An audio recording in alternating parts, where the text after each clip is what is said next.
Well, today we said we had a special guest, and actually this gentleman has been on with us in the distant past, and it's been way too long. We want to welcome back to the Photobug Mike Matthews, coming all the way to us from Kentucky. Yay! Hey, Mike, how you doing? Hey, I'm doing good, Jim. Appreciate you having me on. Oh, we're always glad to have you. And we should have had you even sooner than this. I don't know how long ago it was we last caught up with you. It's been a while. Well, it's been quite a few years. I mean, yeah, perfect opportunity now, so we can ask away on all kinds of interesting questions that you can answer. Well, why don't you tell a little bit about yourself and catch our viewers, listeners, up with what you're doing at the moment? Yeah, well, sure. Well, obviously photography is my passion. I do that full time now, and I've been retired from my day job from about 2.5 years ago. So now photography is full time, leading workshops, doing a lot of Zoom meetings this past year, as a lot of people have. And macro photography and bird photography are my two favorite ways of photographing. And so I've got a lot of information on that on my website, and be glad to help people if they have questions. We lived in Florida for about 5 years, but Louisville, Kentucky is home for me and my wife. And after about 5 years in Florida, we had a great time there, but we just missed home. We missed change of seasons, and so we decided to move back home to Kentucky. So we've been back here literally about 3 years, I guess. So. Enjoying it, and spring's in full swing here right now. I was out yesterday photographing wood ducks, and a lot of wildflowers are up, so it's a lot of fun right now in Kentucky. So. Yeah, and I saw it. I'm going to share some of your wood duck pictures, which are great. I love photographing wood ducks, not shooting wood ducks, photographing wood ducks. Exactly. So anyway, so that's a lot of fun. It's a good time to be in Kentucky right now for that, and a lot of the migratory birds are coming back, so that's going to be fun. We'll be getting a lot of things at our feeders here in the back very soon, so really looking forward to it. So. And you have a website that we can share with the viewers? Yeah, it's just www.mikematthews with 2 T's photography.com. So MikeMatthewsphotography.com. Email is mike@MikeMatthewsphotography.com, and I'm also on Instagram under that same heading. Good. And we going to put a link down here so people can find it. We'll put it in the show notes as well, and urge people to go out and check out your website. And I'll have different workshops that I'll be leading, out throughout the year. So, people are interested in that as we get through this post-pandemic and want to, join me out in the field. Love to have you. So, good. It'll be wonderful. And I say, Mike, and I assume you're still doing the, I'm going to call it critter close-ups for lack of a better term, with the frogs. Frog and reptile macro workshop, and had to cancel the one for 2021 this year just due to COVID, but typically do that in South Florida, and it'll be a 3-day workshop. We'll do this in 2022, but we'll have about 40 animals, live animals to photograph, and it'll be everything from red-eyed tree frogs to the dart frogs to all kinds of lizards, snakes, tarantulas. It's just a blast, 2 full days of that, of nonstop shooting of different variety of animals, and then we'll spend 1 day at Butterfly World and do a lot of outdoor photography of butterflies. So that's a lot of fun. You've got all the setups. Everything is done. All you do is bring your cameras and a shutter finger, right? That's it. Yep. Just all you need is a camera, a lens. You don't need a tripod because we'll teach you how to use flash. Free you from the tripod, and it really helps tremendously allow you to get the opportunity to get up close to these animals, and they're in natural settings, so we use natural plants and backgrounds and so forth, so that it looks like you're like in the jungle, so to speak. I tell people you have to go to probably 5 different continents and 10 different countries to photograph the variety of animals that I have at these workshops. Yep. So. Yeah, it is. Those are always a lot of fun to do. Yeah, we do that in a hotel conference room, so it doesn't matter what the weather is either. You don't have to go to 5 continents. That's right, exactly. Which is a lot less expensive, too. Definitely. Well, I know you said you did a lot of online meetings, Zoom meetings, during this last year. What else did you do to kind of keep yourself going photographically? I mean, keep the juices flowing. That's a great question, Fred. I mean, trying to be creative, trying to think, okay, let's think outside the box. What else can we do? Well, macro photography, the one thing I love about that is you can do that 24/7. Doesn't matter time of day, night, weather, etc. So I have a small studio here at my house, but I mean, if you just have a room or a tabletop where you can set up, macros up close, so it doesn't matter really where you're set up. You can do a lot of neat things with it. So, I played around with, from soap bubbles to water drop photography. I have a mounted insect collection, so I did a lot of image stacking. That's one of my favorite things I've been doing lately, doing image stacking and play around with Zareen Stacker and some of that type of stuff. And then I did some bird photography. I mean, we do feed the birds here at our house. We got some woods behind our house, so we get a lot of variety of birds. So I did some of that. So that kept me busy. But again, just trying to be creative. Obviously, we have change of seasons here, so I did snowflakes and I did frozen bubbles when the air temperature was cold enough. So, just trying to think of different things to do, and I'll share. You'll see some of the images here. Mike, you had mentioned image stacking, focus stacking, and I imagine a lot of our viewers might not know what that is. So why don't you explain a little bit about the technique and how you go about it and the software that's necessary?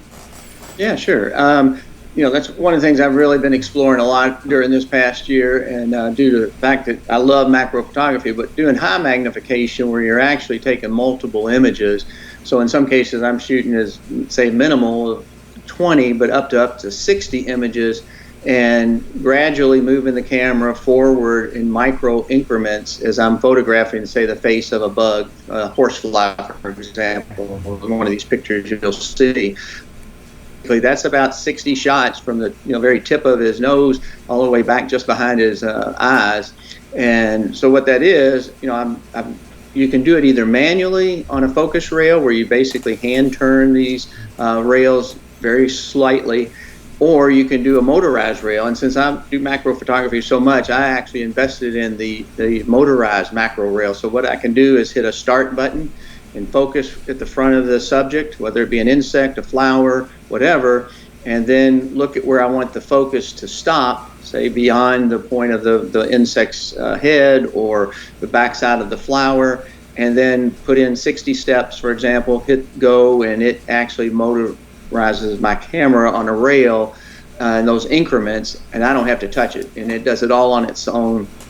And so I shoot everything in RAW when I do it that way, and then it depends. You can use higher depth of field. I like to shoot an f14 because since you're doing such minimal slices, you really don't need to do f22 on every image. You can shoot a little shallower because you're kind of dissecting yourself through that image. So once that's completed, and then I'll download it into the computer into a folder, but I can then drag that folder into Photoshop, and then I can hit what they call select all. It selects every image, all the RAWs there, and then it'll ask you say you want to save them, and it'll save them as a TIFF, and then you assign it a folder. And I have a folder just called stack shots or stacked images. And so it'll process all the images into TIFFs, and then once I get those all done, I'll take the TIFFs and drag those into Zareen Stacker. And Zareen Stacker is a software program for stacking and aligning all of these images. Now there's a Helicon Focus out there. That's a great program too. I just chose the Zareen Stacker because it went with the macro rail, the focusing rail that I'm using.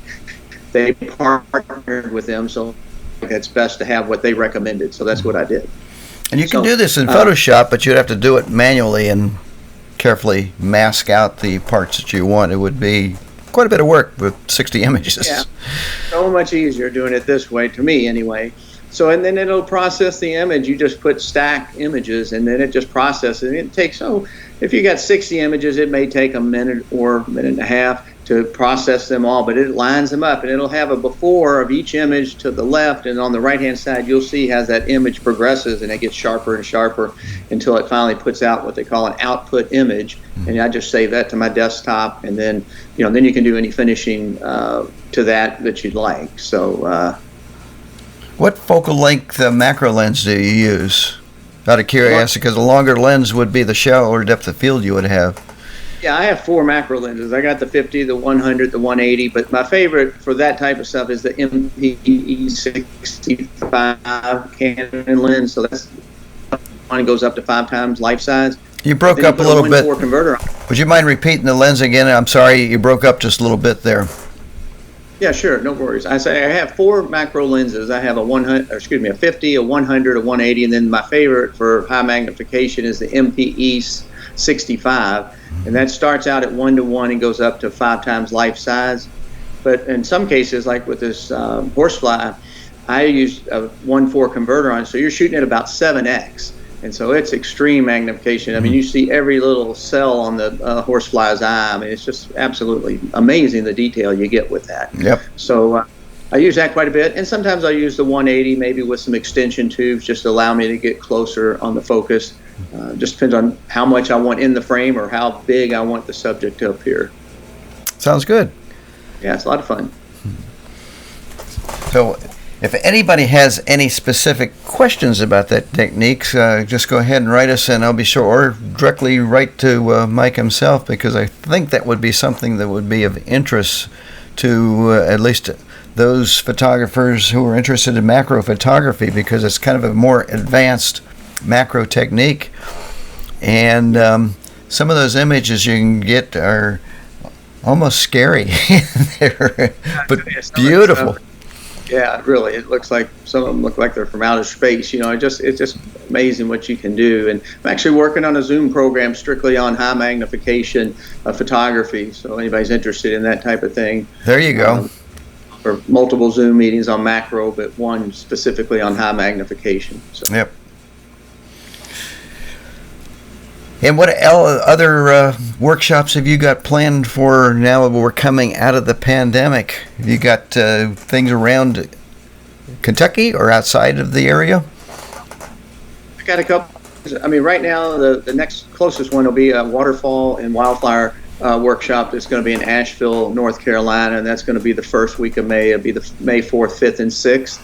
I only have one spot left open for that right now, so that's filled up quite quickly because I think there's a lot of pent-up demand of people wanting to get out, you know, whether it's just in their local park, wherever. You know, I know a lot of people are wanting to travel, and I'll certainly be putting some things together for the winter of 2022 in Florida. You know, people that want to kind of escape winter and come down to Florida would be great. But I do workshops here locally, so I have a studio here at my house, and I also do things with some of the local hotels in a conference room where I can do, you know, a one-day macro workshop. I've got some ideas in mind for the summer of 2021. I just haven't put them on my website yet. But if people are interested, they can either email me and say, yes, I'm interested in this. Be happy to get some dates put together and get this going. So, I want to mention too, you do a lot with local camera clubs. So if somebody that's in a local camera club, especially if you're in charge of programs, contact Mike, because I'm sure the members would be really, really interested in your programs. Yeah, I appreciate that, Jim. Yeah, and I have about 5 different Zoom meetings already set up. I've got one on floral photography. I've got one on bird photography. Of course, several on macro photography, and some others. So, yeah, if you're interested in that type of stuff, been doing a lot of those, literally from coast to coast.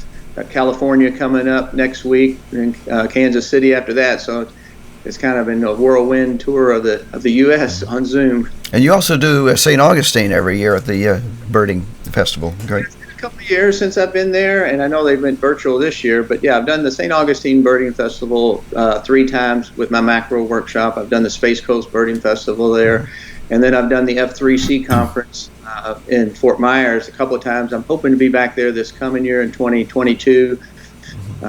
Just trying to work out, you know, asked me if I'd be interested in participating. I told him I would. So I'm sure their planning committee will probably be talking about that here in the months ahead. So great time to get to Florida. We love coming down there in the winter time. You know, we did like living there, but nice way to get back. Right now the weather is ideal, and soon it'll be way too hot and humid. Yeah.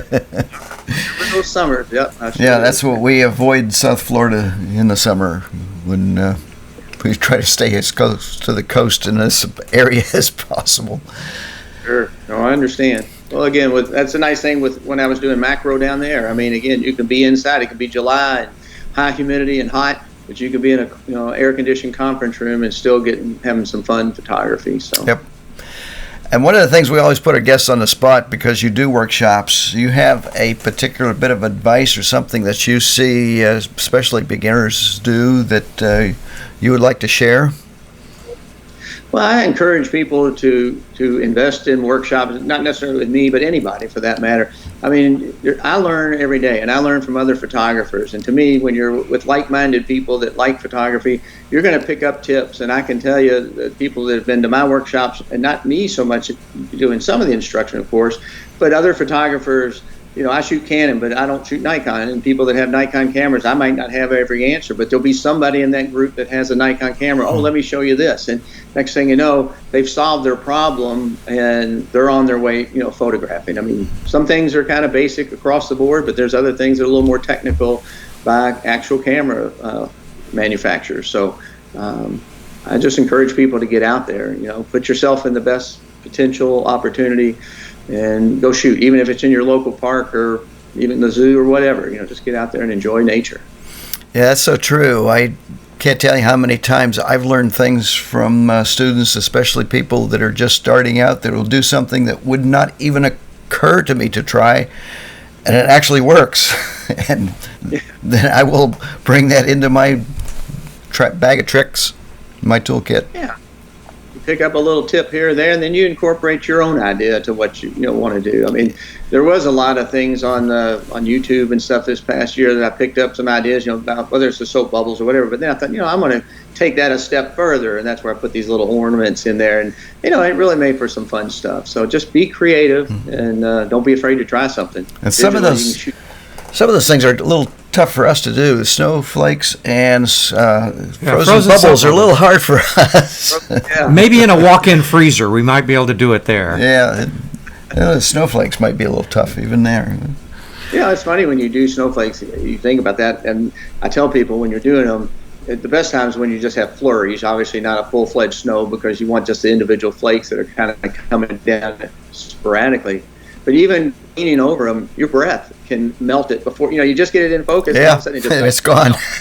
Yeah, and so it's there was a unique snowflake nobody's ever seen before, and no one will ever see it. It melted. like, it's gone. But it's fun. It's a lot of fun to do.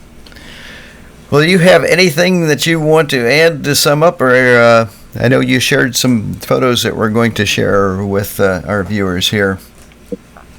No, again, just if you like macro photography or have questions about it, please feel free to reach out to me at mike@mikematthewsphotography.com. I'll answer questions. I'll help. I love to teach and I love to coach people any way I can.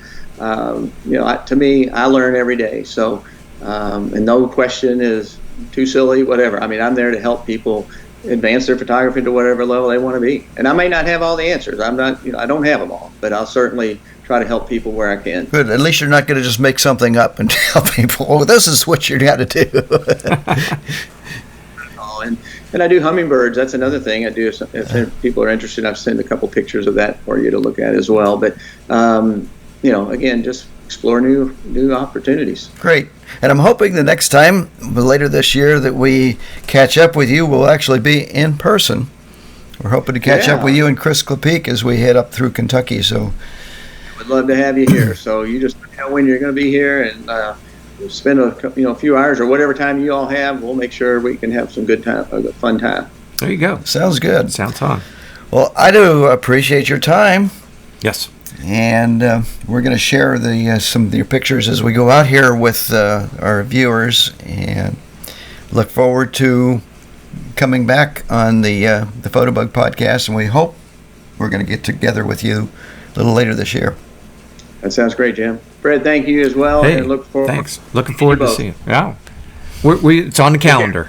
Yeah, absolutely. Well, we're going to make every effort to stop by. For sure. Awesome. Well, we'll talk soon then. Okay. Good. Appreciate it. Appreciate it. Thank you.